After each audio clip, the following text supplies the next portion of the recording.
to go. People are sleeping inside of their cars. It's called car life. You got van life and you have RV life. Of course, car life being the most inexpensive to get started. Most people just take the car that they already have.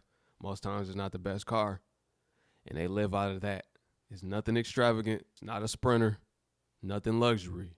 It's just people down bad. This is their last option. Their only hope. You already know what to do. If you're brand new, thumbs up this video. Family. You already know what to do. And if you're brand new too, thumbs up this video so YouTube can push this content out. Smash subscribe to join the tribe and ring the post notification bell as well. This one's sad, especially this first lady because she has a baby with her. So somebody asked to see the setup that we have in the car. It's really not much.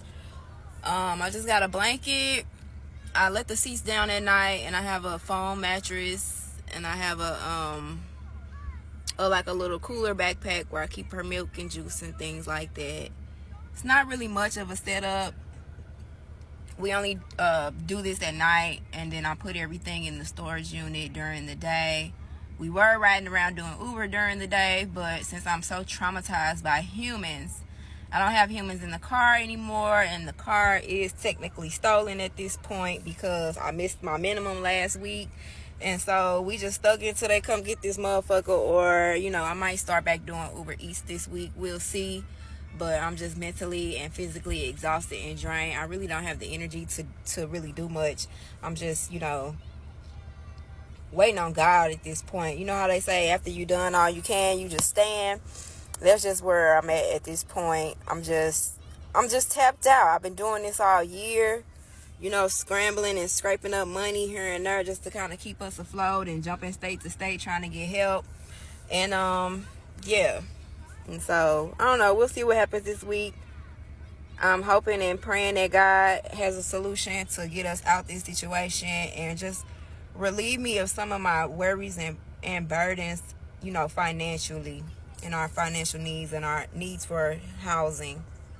I know babies cry, and it could be a ruckus, and that could draw attention to them inside of that car. It's already not safe when you're being quiet, let alone when somebody might know that you're in there. It's just a woman and a kid in there. It's not safe at all. I'm hoping her situation change. I'm hoping anybody going through this, I'm hoping their situation changes. Now, if you're doing it to follow your dreams, salute to you. But if this is your last option, I feel for you. And hopefully things get better in the near future. Don't give up. Keep your head up. I spent 17 months homeless living in my car, just got an apartment 2 months ago, and guess who's back living in her car? Me. But don't worry, it's only temporary, and it is by choice. Let me explain. Okay, my hometown is North Carolina. Ran to Texas, because that's the only place that had cheap rent, right? But I still had a storage unit in North Carolina. I still had my P.O. box. So I decided that I was just going to road trip 18 hours back to North Carolina and close that final chapter. I also had a doctor's appointment that I needed to go to, so that was really the main reason. But it is crazy to me that I have cut any ties that related me to North Carolina. That chapter is finally closed, and it feels so good because North Carolina was a little bit traumatic for me. And I've literally car camped pretty much almost this whole trip. And it's been so fun because obviously I don't have to do it because of survival anymore. So when it's going to be this cold, I will put a sleeping bag inside of my sleeping bag to just really trap all the warmth in there. And then I sleep with this, and if I get too cold, I put it over my head like this, and that helps a lot. Another thing I do when it is going to be really cold, specifically kind of below 0 for the entire night, I do wake up throughout the night and turn my car on and let it heat up just so that everything doesn't have a chance to kind of freeze. It's why in places that are really cold, people have engine block heaters and things like that usually, just because it can be really hard on your engine and the fluids and everything when it is this cold. So I will be waking up in a few hours to turn my car on and just make sure everything's okay. But in the meantime, I am going to bed. Good night.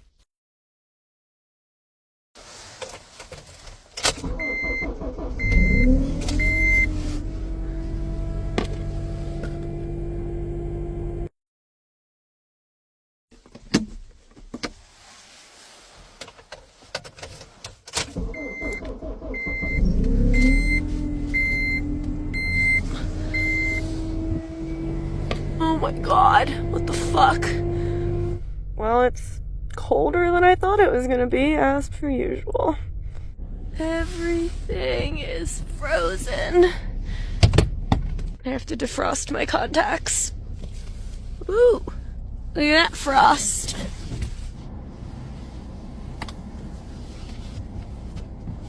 So I was originally going to go to the hot springs for sunrise. When I woke up though and turned on my car and saw it was like negative 33 degrees, I thought that might not be the smartest idea, Rosa. So I've waited a few hours and now it is only negative 18 degrees and that just seems more reasonable. And I don't even want to say this because some people can't even say this and it sounds bogus, but just going from the house to the car is cold. If you walk from the house to the car that's in the driveway, your hands will start freezing. If you don't warm the car up and you get inside of it, your body will be freezing. Now imagine sleeping in a car with temperatures in the negatives. That's torture. That's real torture. I live in my car, and I'm gonna give you a car tour. But first, I'm gonna go take a shower. Let's start with the cockpit. All right, so I keep a water bottle. That's boring. What do y'all want to see? Right here, I've got my, in case I gotta shank a motherfucker. Okay, the glove compartment.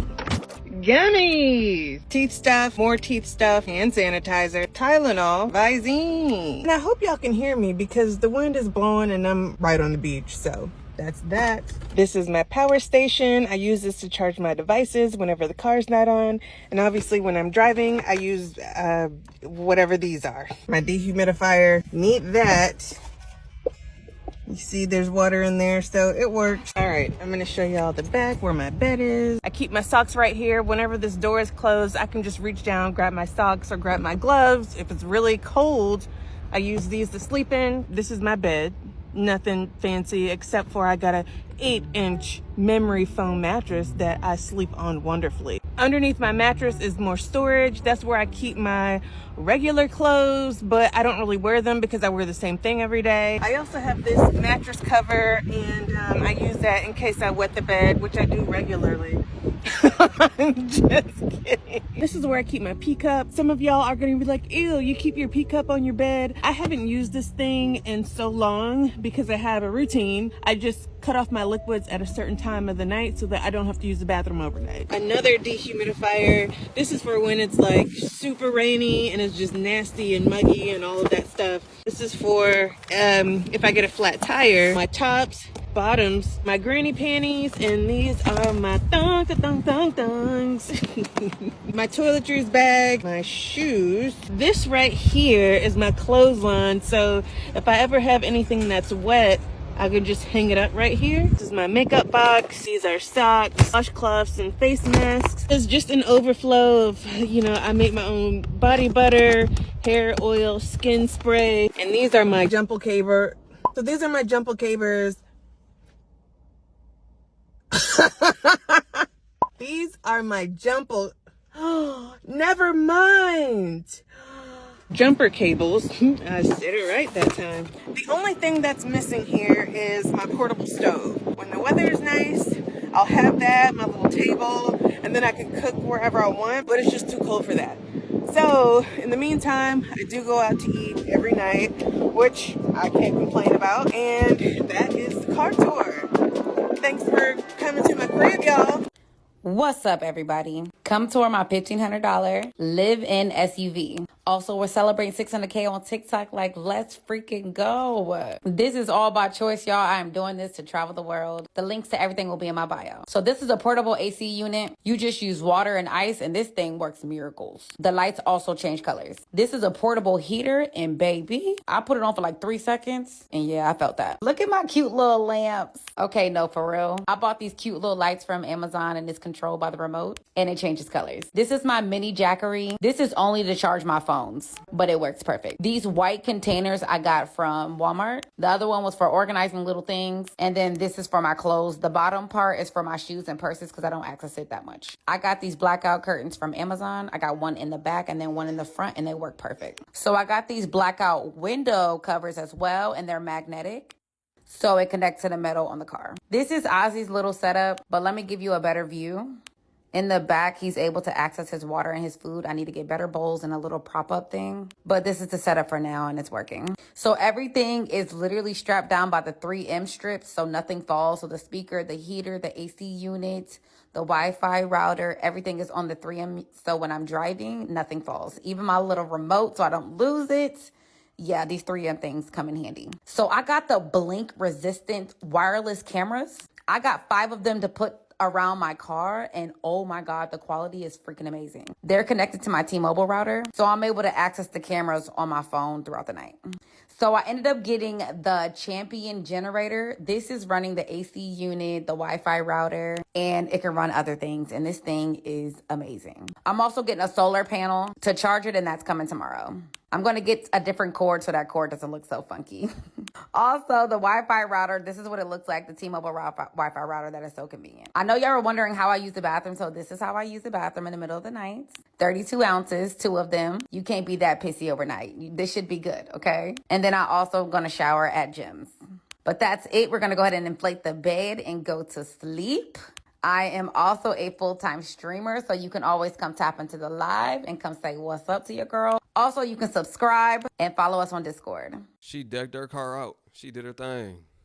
You know, a woman's still gonna make a home a home. She still got it looking like a home. That's her home temporarily for the time being. So, you know, get decorative. Why not have it look nice? Make it feel like home. Grand Rising, y'all. I got off of work at 7:50. It is now 9:01, and I am still sitting in the parking lot of my job. I don't know why, but I'm about to move and go find a place to sleep and recuperate and show y'all how I guess wind down. Yeah. So let's go. I think I got here a little late. It's like 9:25. It's active out here. Like, look. My gosh. So bear with me. This is the second people who have just walked out, and I want to climb into the back. I don't know if you can tell, but I am so tired. I'm irritated. Maybe I'm just overthinking and I can just climb back there, but I really don't like people seeing me climb to the back of my car with my blinds up. Like, okay, everyone has finally walked away. So I'm gonna put these blinds up because I'm tired. Hopefully nobody else comes. I want to hurry put these blinds up. So this is how I do it. I climb into the back and climb back on the back. I literally have so much space, I'm not even gonna lie. But I grab my blinds. I put my seat up so I have more space.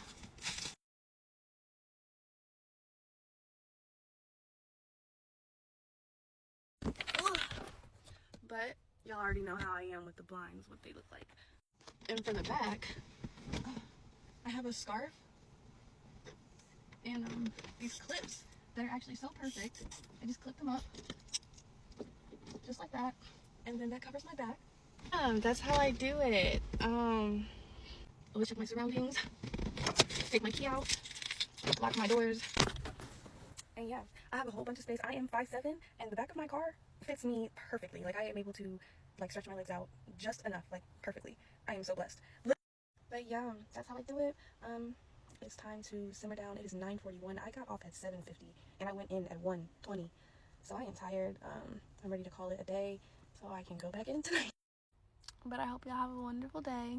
I've been living in my car for over 70 days now, and I'm in a pickle. I ran out of food. I don't have any gas, so I'm kind of stranded in a parking lot. I've been here for around 4 days now, and I'm a little stressed, but I'm still making it work somehow.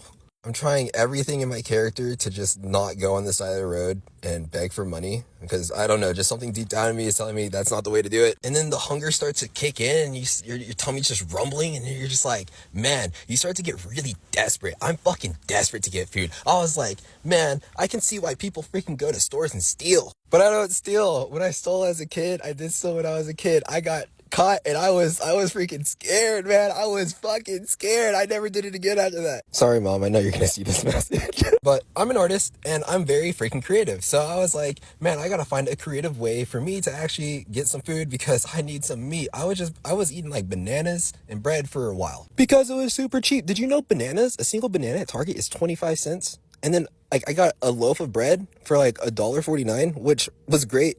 But now it's all gone. So my creative solution was like, okay, there's restaurants around me right now. And I know that restaurants typically throw away some food at the end of the day. And I know that there's also the app Too Good To Go where they pretty much sell the leftovers that restaurants have, which kind of sucks because like I don't have the money to actually pay for Too Good To Go. But I saw a buffet when I was walking the other day, and I was like, you know what, maybe I'll try out this buffet. I walked up to the buffet around 6:30, and I was like, hey, I'm curious what you guys do with the leftovers. And the lady at the desk was like, sometimes we have some person like throw out the trash or do a little bit of side work. And I was like, okay, cool. And she's like, you want me to ask the manager? I was like, yeah. So she got the manager.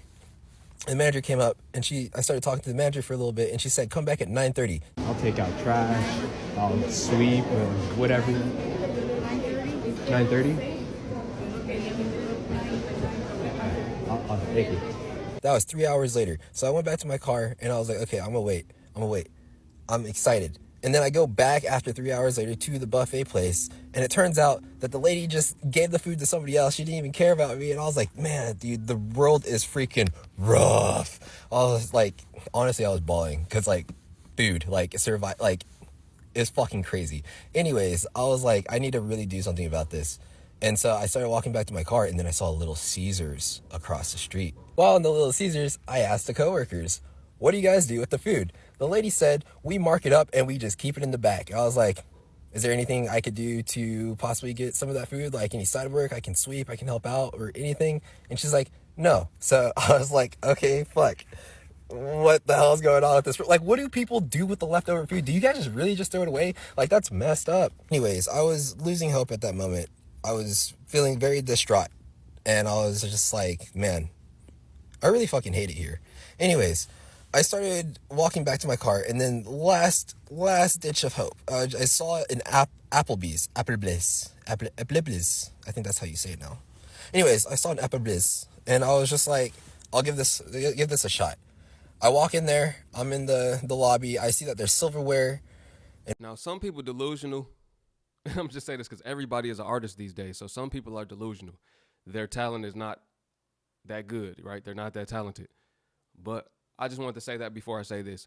Most artists are always broke. You know about the broke musician, the broke painter. It seems the people with the talent are usually the ones that are broke. They just have the talent, but they don't got the hustle.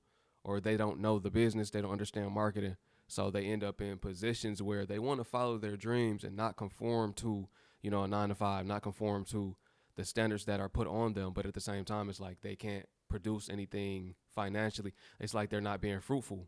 And their fruit is not growing, right? If y'all get what I'm saying, it's like fruits of their labor. I guess they have no labor, so they're not doing any labor, so they're not producing any fruit. So you got to get out there. If you are in this predicament, stand outside and sell your art. Paint pictures of people going down the street. Hey, can I paint a picture of you for $10? You gotta get out here. This is where you really start the hustle. You have to pick up a hustle. I'm talking about before you start begging, use your skill, use your talent. If you sell clothes out the trunk, sell music out the trunk. There's so many different ways. I've done these before myself. Now, that was years ago, but it's still possible. It's still people doing it right now. You can't be scared. People rather support you from your art and your talent than support somebody that's begging.